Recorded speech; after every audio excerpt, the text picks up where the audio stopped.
Hi there, I'm Claudia Osmond, Director of Education and Staff Development at Christie Gardens in Toronto, Canada. So thank you for the opportunity to come and speak to you and to share some of my thoughts about this whole crazy time that we're living in. A large part of my role at Christie Gardens for the past 8 years has been to intentionally infuse our model of care with a philosophy centered on well-being. And often amid the chaos and uncertainty of the past several months, it has often felt like all the work that we've been doing in terms of building trust, making connections, building relationships, trying to eliminate the culture of fear in our organization, it has often felt like it was just crumbling right before our eyes. As we literally, day by day, really had to focus on the basics of survival in so many ways. First and foremost, unfortunately, we did have an outbreak, and our focus on resident well-being was very much obviously focused on their physical well-being. But along with that, we also had to shut doors. We also had to literally shut down connections with their family members. People couldn't enter the building. So we were, like I said, literally focusing on survival in so many ways. Another way was that staff had to choose where they were going to work. People can't work in 2 different locations, and we have many part-time staffers who do. So some staff chose to work elsewhere. Staff had childcare issues as well, so some staff decided to stay home with their kids. And so which kind of pushed us into a hiring frenzy. We had to really get down to it and hire a staff to make sure that we had enough staff to fill the positions and to take care of the residents the way that they're accustomed to now. But luckily for us, and I would encourage anybody who, if you have not developed a relationship with a community college nearby, who offers programs for RNs, who offers programs for frontline staff, develop those relationships, because we were really fortunate to have a pool of students who had already been with us at Christie Gardens, who were already familiar with our culture, already familiar with residents and our staff, that we were able to hire on. And that was just really fortunate for us.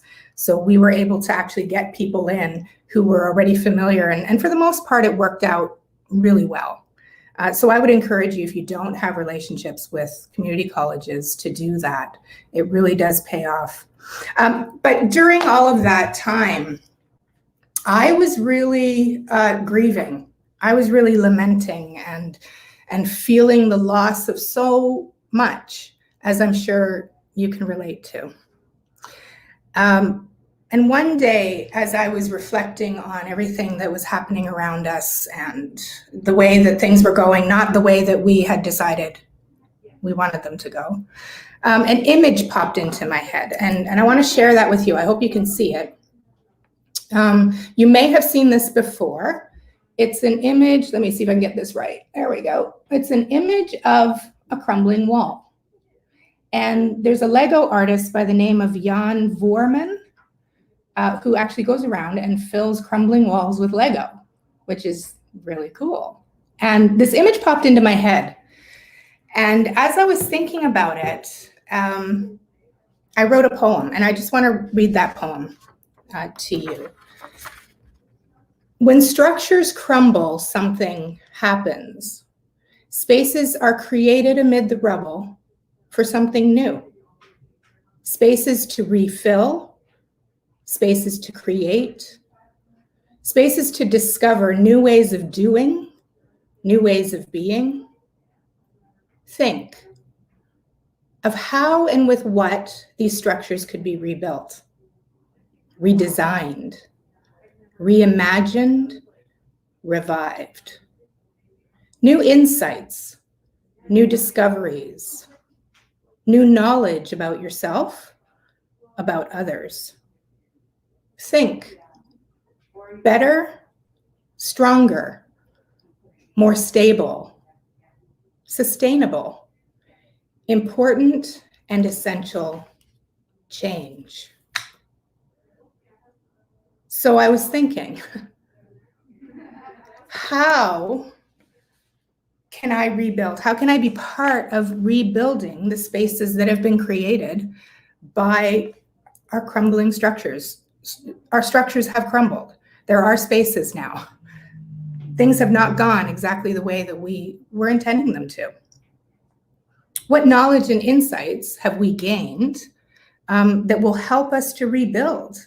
There's lots of practical things I'm sure that your teams have been working on as well as our teams have in learning from the first wave, in learning from what we could have done better, the processes and the protocols that need to be in place to ensure that the second wave we're able to get through that better, maybe kind of having an idea of what might be coming. So as I was thinking about all of those things, 3 thoughts came to mind.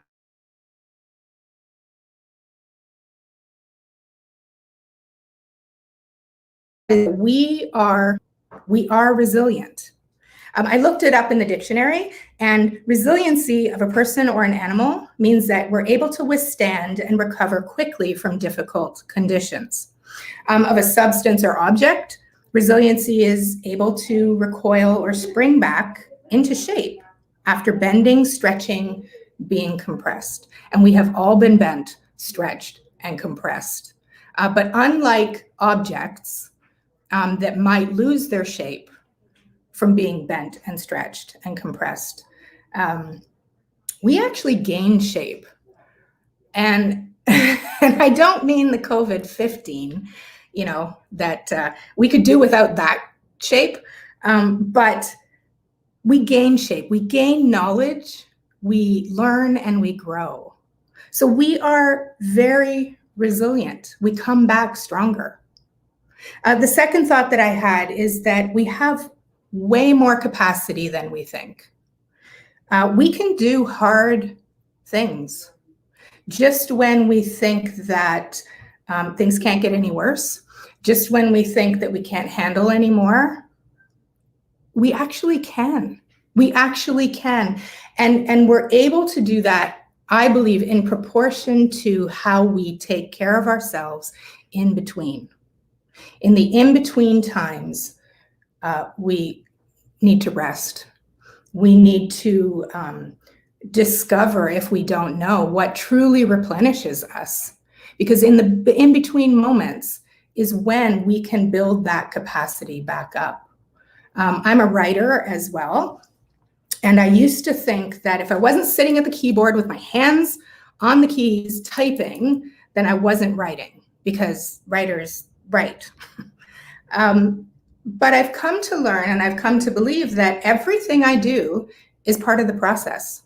If I am taking a nap because I'm tired, that's part of the process. I'm refilling my well. I am replenishing myself. When I read, I'm replenishing myself. When I do other creative projects, or if I have conversations, my interactions, my everyday life is all part of the process. I don't have to just sit with my hands on the keyboard.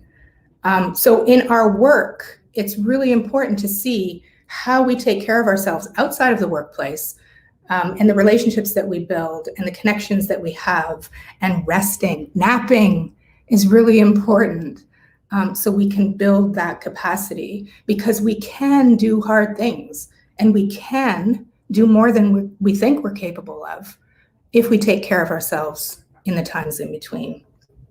And the third thing that came to my mind is that, contrary to what I was thinking I was seeing at the beginning of the pandemic, contrary to thinking that, everything was crumbling around me, all the hard work that we've done for years in building relationship, contrary to that belief or what I thought I was seeing, the hard work of relationship building, the hard work of connections and trust building pays off in times like this. I actually had to work from home for several weeks. I was pressured by my loving family who really cares about me. I have health issues of my own, and they were really nervous for me when we had an outbreak here. So I was kind of pressured to work from home, which was really hard for me. I felt like I was abandoning my team. I felt like there was a whole range of emotions and stuff that I had to deal with and I had to get through during that time. But when I came back, I was walking in the hallway and one of our nurses came to me and he said, you know, Claudia, I just want to tell you something. I just want you to know that all the work that we've done in building our relationships, all the work that we've done in building trust with each other on our teams, if we hadn't done that, he said, things could have turned out a whole lot worse than they did. He said to me, he said, I believe that we stuck it out, that we are here, that we did as well as we did because we had each other's back, because we weren't all just thinking about ourselves. We had each other's back. So when he said that to me, after I wiped the tears away, because that was just so reaffirming to me, and just, you know, the power of relationship, the power of that, even when it looks like it's not working, even when it looks like our culture change efforts are like, what's happening? Nothing's changing. I can't really see a tangible change. It is working. It is happening, even if we can't see it. And it's times like this that prove it. Sometimes we just have to wait and see it. Eden talks a lot about wise leadership and how nothing can happen without it. And we all have influence. We all have influence. And even like Dr. Jane Goodall says, we all make a difference. And it's up to us what kind of a difference we choose to make. So what can we do with the spaces that have been created? How will we fill them and rebuild them to continue the work that we've already begun? What have you learned? What are your insights? How can you rebuild those gaps that have been created? Because hopefully the foundation is already there. The foundation is already there. What are we going to do to fill those gaps, to rebuild those gaps? Because when structures crumble, spaces are created for something new. We have resiliency, we have tons of capacity, and we already have connections that will help us through this. So hang in there, folks. Hang in there. We are with you. We're all, as they say, in this together. And I believe that we can get through this with our resiliency. Own your capacity, take care of yourself, and continue to build those relationships and those connections, even if they have to be at a distance. So thanks again for this time. Thank you so much, and be well.